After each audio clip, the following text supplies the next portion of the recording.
বনডাঙ্গায় তোমরা কখনো কেউ যদি গিয়ে থাকো, কোপাই নদীর একটু ওপাশে দেখবে রয়েছে সাঁকো।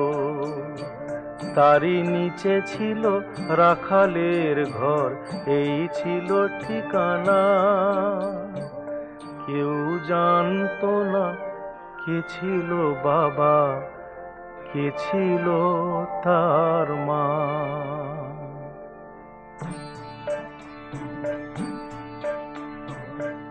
কুন্তী যেমন শিশু কর্ণকে ফেলে দিয়েছিল জলে, রাখালের মা তেমন করেই ফেলে গিয়েছিল চলে। অধিরথ এসে অনাথ শিশুকে বুকে নিয়েছিল তুলে। এ যুগে